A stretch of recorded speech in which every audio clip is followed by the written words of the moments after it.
밤마다 몰래 집을 나가는 며느리를 발견한다면 어떻게 해야 할까요?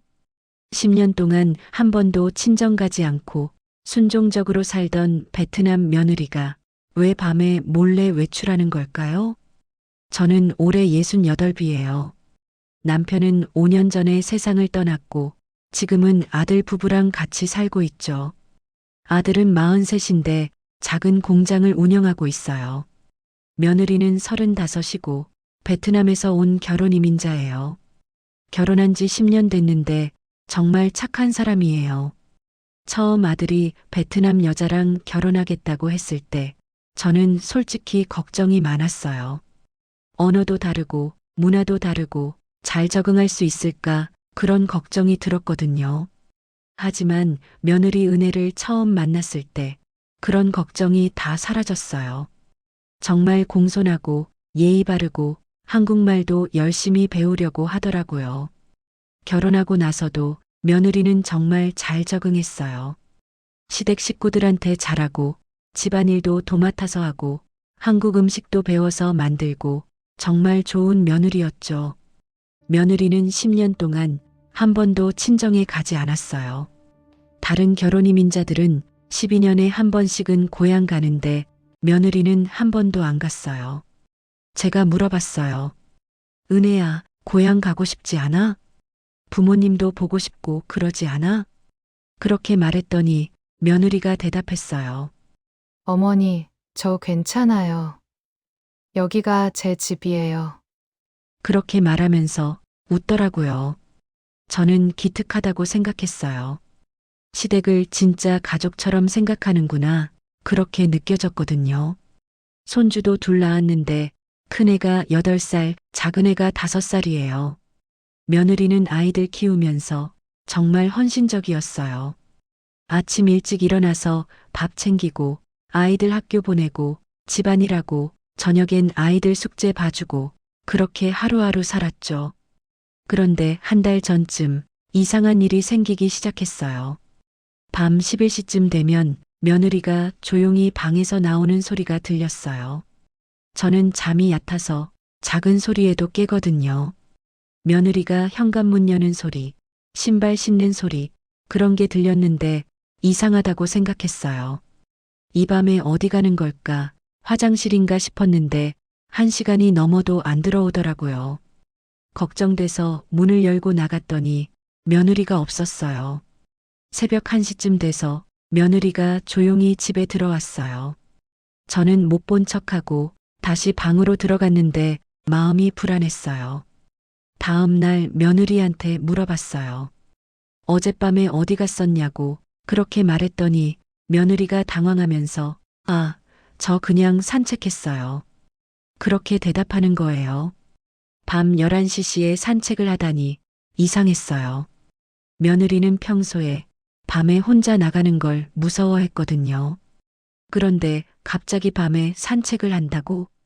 뭔가 숨기는 게 있다는 생각이 들었어요. 며칠 동안 지켜봤는데 며느리는 거의 매일 밤 11시쯤 되면 집을 나갔어요. 그리고 새벽 1시에서 2시에 돌아오더라고요. 저는 걱정이 됐어요. 혹시 무슨 문제가 있는 건 아닐까, 다른 남자를 만나는 건 아닐까, 그런 의심도 들었어요. 하지만 며느리를 믿고 싶었어요. 10년 동안 한결같이 착하게 살아온 며느리가 갑자기 이상한 짓을 할 리 없다고 그렇게 생각했거든요. 일주일쯤 지났을 때 저는 결심했어요. 오늘 밤에는 며느리를 따라가 보기로요. 며느리를 따라가기 전에 10년 전 일이 생각났어요. 아들이 처음 며느리를 데려왔을 때 저는 정말 놀랐거든요. 베트남 여자라고 하길래 어떤 사람일까 궁금했는데 정말 작고 예쁜 여자가 왔어요. 한국말은 서툴렀지만 정말 열심히 인사하고 공손하게 절하는 모습이 마음에 들었어요. 아들이 말했어요. 엄마, 은혜 정말 착한 사람이에요. 제가 평생 잘할게요.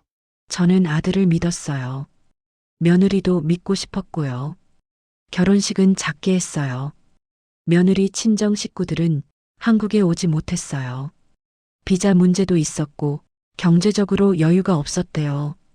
며느리는 혼자서 한국에서 결혼식을 올렸는데 눈물을 참으면서 정말 열심히 웃으려고 하더라고요. 결혼하고 나서 며느리는 정말 열심히 살았어요. 한국어 학원도 다니고 요리도 배우고 시댁 식구들한테도 정말 잘하고 그렇게 노력하는 모습이 너무 기특했어요. 저는 며느리한테 친정 한번 다녀오라고 했어요. 부모님도 보고 싶을 텐데 비행기표 사줄 테니까 다녀오라고 말했더니 며느리가 거절했어요. 어머니, 저 괜찮아요. 나중에 갈게요. 그렇게 말하면서 계속 미뤘어요. 저는 이상하다고 생각했지만 며느리가 싫다는데 억지로 보낼 수는 없었죠. 5년이 지나고 첫째 아이가 태어났을 때 또 물어봤어요. 부모님한테 손주 보여드리고 싶지 않냐고 그렇게 말했더니 며느리가 또 거절했어요. 10년 동안 며느리는 한 번도 친정에 가지 않았어요. 전화도 가끔 하는 것 같았는데 길게 통화하지는 않더라고요. 저는 며느리가 가족이랑 사이가 안 좋은 건가 그런 생각도 했어요. 하지만 물어보지 않았어요. 며느리가 말하고 싶어 하지 않는 것 같아서 그냥 지켜봤죠. 며느리는 정말 좋은 사람이었어요. 아들한테도 잘하고 손주들도 정말 잘 키우고 저한테도 친딸처럼 대해주고 그런 며느리가 갑자기 왜 밤에 몰래 나가는 걸까 정말 궁금했어요. 어느 날 밤 며느리 방에서 우는 소리가 들렸어요. 작게 흐느끼는 소리였는데 정말 애절하게 울더라고요. 그런데 여기서 더 놀라운 사실이 밝혀집니다. 저는 문을 두드렸어요. 은혜야, 괜찮아? 무슨 일 있어? 그렇게 물었더니 며느리가 급하게 울음을 그치고 문을 열었어요. 눈이 빨갛게 부어 있었어요. 어머니, 괜찮아요. 그냥 좀 피곤해서요. 며느리가 그렇게 말했지만 저는 알았어요. 뭔가 큰 고민이 있다는 걸요. 다음 날 며느리가 또 밤에 나갔어요. 저는 이번엔 정말로 따라가기로 했어요. 며느리가 현관문을 나서자 저도 조용히 뒤따라 나갔어요. 며느리는 골목길을 걸어서 어느 허름한 건물 앞에 섰어요. 그리고 안으로 들어가더라고요. 저는 건물 밖에서 기다렸어요. 1시간쯤 기다렸을 때 며느리가 나왔어요. 손에 봉투를 들고 있었는데 무거워 보였어요. 며느리는 다시 집으로 걸어오고 저는 급하게 집으로 먼저 들어가서 방에 들어가 있었어요. 다음 날 저는 며느리를 불렀어요. 은혜야, 엄마한테 솔직하게 말해줄래? 밤에 어디 가는 거야? 며느리가 당황하면서 또 산책한다고 하더라고요. 저는 단호하게 말했어요. 은혜야, 엄마가 어제 따라갔어. 내가 어디 갔는지 다 봤어. 며느리 얼굴이 새하얘지더라고요. 그리고 그 자리에 주저앉아서 울기 시작했어요. 어머니, 죄송해요. 죄송해요. 그렇게 계속 사과하는데 저는 며느리를 안아줬어요. 며느리가 고백했어요. 밤에 나가는 이유를 전부 말해줬어요. 며느리는 베트남 친정에 매달 돈을 보내고 있었대요. 그런데 아들한테는 한 번도 말하지 못했대요. 친정이 너무 가난해서 시댁에 짐이 될까봐 10년 동안 숨겨왔대요. 며느리 부모님은 정말 가난하게 사신대요. 판자집에서 살고 비만 오면 물이 새고 전기도 제대로 안 들어오고 그런 집에서 사신대요. 며느리는 한국 와서 돈을 벌어서 보내고 싶었는데 아이 키우고 집안일 하느라 밖에서 일을 못했대요. 그래서 밤에 몰래 아르바이트를 시작했대요. 김치 공장에서 밤 11시부터 새벽 2시까지 일을 했다고 하더라고요. 며느리가 울면서 말했어요. 어머니, 저희 엄마가 아파요. 당뇨도 있고 관절도 안 좋은데 병원도 못 가요. 돈이 없어서요. 그 말을 듣는데 제 가슴이 찢어지는 것 같았어요. 며느리가 10년 동안 혼자서 이 고민을 안고 살아왔다는 게 너무 안타까웠거든요. 저는 며느리한테 물었어요. 은혜야, 왜 진작 말하지 않았어? 우리가 가족인데. 며느리가 대답했어요. 어머니, 저 때문에 시댁이 힘들어질까 봐 무서웠어요. 제가 시집 온 것도 감사한데 친정까지 도와달라고 하면 안 될 것 같았어요. 저는 며느리를 꼭 안아줬어요. 은혜야, 내 부모님은 이제 우리 부모님이기도 해. 같이 도와드리자. 그렇게 말했더니 며느리가 더 크게 울더라고요. 하지만 이건 시작에 불과했습니다. 며느리가 친정 사진을 보여줬어요. 핸드폰에 저장해둔 사진이었는데 정말 충격적이었어요. 판자와 천막으로 이어진 정말 열악한 집이었어요. 바닥은 흙이고 벽은 판자로 대충 막아놨고 지붕은 천막이었어요. 비 오면 물이 새서 바닥이 온통 진흙이 된다고 며느리가 말하더라고요. 며느리 부모님 사진도 봤는데 정말 마른 분들이었어요. 제대로 먹지도 못하고 힘들게 사시는 게 사진만 봐도 느껴졌어요. 저는 그날 밤 아들을 불렀어요. 며느리가 10년 동안 혼자 감당해온 이야기를 전부 말해줬어요. 아들도 충격받았어요. 아들이 말했어요. 엄마, 우리 장인어른 장모님 모셔오자. 여기서 같이 살면서 치료받게 하자. 저도 그게 좋겠다고 생각했어요. 하지만 며느리가 거절했어요. 어머니, 아버지, 저희 부모님은 한국말도 못하시고 여기 오시면 더 불편하실 거예요. 며느리는 계속 걱정했어요. 시댁에 더 큰 짐이 될까봐 그런 생각뿐이더라고요. 저는 결심했어요. 직접 베트남에 가서 며느리 부모님을 만나보기로요. 며느리한테 말했어요. 은혜야, 엄마가 베트남 갈 거야. 너희 부모님 뵙고 직접 도와드리고 싶어? 며느리가 깜짝 놀라면서 안 된다고, 너무 멀고 힘드시다고 그렇게 말했지만 저는 마음을 정했어요. 아들도 같이 가겠다고 했고 며느리도 결국 따라오기로 했어요. 일주일 후 저희는 베트남행 비행기를 탔어요. 며느리는 비행기 안에서 계속 불안해했어요. 어머니, 저희 집 정말 가난해요. 놀라실 거예요. 그렇게 말하면서 걱정하더라고요. 저는 며느리 손을 잡아줬어요. 은혜야, 괜찮아. 엄마는 내 부모님이 궁금한 거야. 베트남에 도착해서 시내에서 차를 타고 2시간 넘게 시골로 들어갔어요. 길이 점점 좁아지고 포장도 안 된 흙길이 나타나더라고요. 차에서 내려서 걸어서 들어가야 했는데 정말 외진 곳이었어요. 며느리가 앞장서서 어느 집 앞에 섰어요. 판자와 천막으로 된 정말 작은 집이었어요. 며느리가 문을 두드렸어요. 안에서 누군가 나오는 소리가 들렸고 문이 열렸어요. 마른 할머니 한 분이 문을 여셨는데 며느리를 보자마자 은혜야, 그렇게 소리 지르면서 며느리를 꼭 안아줬어요. 10년 만에 만난 모녀의 상봉이었어요. 둘 다 울면서 서로를 끌어안고 베트남어로 뭐라고 말하는데 저도 눈물이 났어요. 며느리가 저를 소개했어요.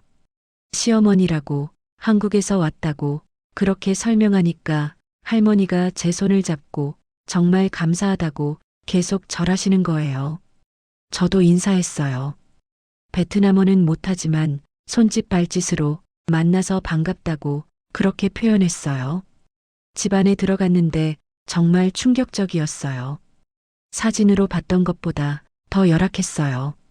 바닥은 흙이고 벽은 판자로 대충 막아놨고 지붕은 천막이었는데 곳곳에 구멍이 나 있어서 햇빛이 들어왔어요. 가구도 거의 없었어요.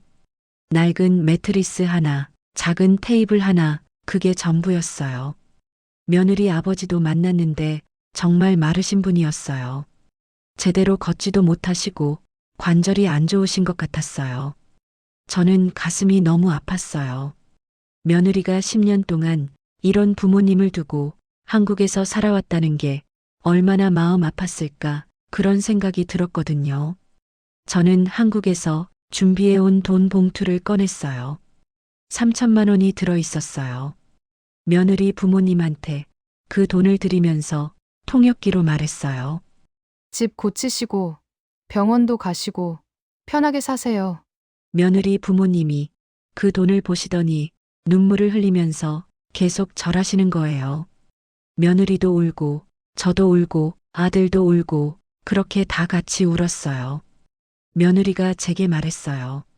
어머니, 정말 감사해요. 어떻게 은혜를 갚아야 할지. 저는 며느리를 안아주면서 은혜야, 이미 충분히 갚았어. 10년 동안 우리 가족 되어줘서 고마워. 그렇게 말했어요. 며느리 부모님은 그 돈으로 집을 고치기로 하셨대요. 판자집을 허물고 작은 벽돌집을 짓기로 하셨어요. 병원도 가시기로 하셨고 제대로 치료받으시기로 했어요. 며느리가 정말 기뻐했어요. 10년 동안 짊어지고 있던 무거운 짐을 내려놓은 것 같다고 그렇게 말하더라고요. 저희는 사흘 동안 베트남에 머물면서 며느리 부모님이랑 시간을 보냈어요. 말은 잘 통하지 않았지만 마음은 통했어요. 며느리 어머니가 베트남 음식을 만들어 주셨는데 정말 맛있었어요. 며느리 아버지는 제 손을 잡고 계속 고맙다고 그렇게 표현하셨어요. 한국으로 돌아오는 날 며느리 부모님이 공항까지 배웅 나오셨어요. 며느리가 부모님을 안으면서 또 울더라고요. 엄마, 아빠, 건강하세요. 자주 올게요. 며느리가 그렇게 말하니까 부모님도 우시면서 딸을 놓아주시더라고요. 비행기에 탑승하면서 며느리가 저한테 말했어요. 어머니, 제 평생 이 은혜 잊지 않을게요. 저는 며느리 손을 잡으면서 은혜야, 내가 우리 가족이라는 게 정말 자랑스러워. 그렇게 말해줬어요. 한국에 돌아와서 며느리는 정말 밝아졌어요. 더 이상 밤에 몰래 나가지 않았고 얼굴에 웃음이 가득했어요. 며칠 후 며느리 부모님한테서 사진이 왔어요. 집 공사 시작했다는 사진이었는데 벽돌집 기초를 놓고 있었어요. 며느리가 정말 기뻐하면서 사진을 보여줬어요. 어머니, 우리 부모님 이제 따뜻한 집에서 사실 수 있어요. 저도 기뻤어요. 며느리가 행복해하는 모습이 정말 보기 좋았거든요. 며느리가 저한테 말했어요. 어머니, 저 정말 복 받았어요. 좋은 시댁 만나서요. 저는 며느리를 안아주면서 은혜야, 우리도 내 덕분에 복 받았어. 이렇게 좋은 며느리 만나서 그렇게 말해줬어요. 제가 배운 게 있어요. 가족이란 피로 이어진 것만이 아니라 마음으로 이어진 거라는 것이요. 며느리는 베트남에서 왔지만 이제는 제 진짜 딸이에요. 국적이 달라도 언어가 달라도 마음이 통하면 진정한 가족이 될 수 있어요. 여러분은 며느리의 선택을 어떻게 생각하세요? 10년 동안 혼자 감당한 며느리 이해할 수 있나요? 댓글로 여러분의 생각을 들려주세요. 구독과 좋아요로 한 줄인 생사의 다음 편을 기다려주세요.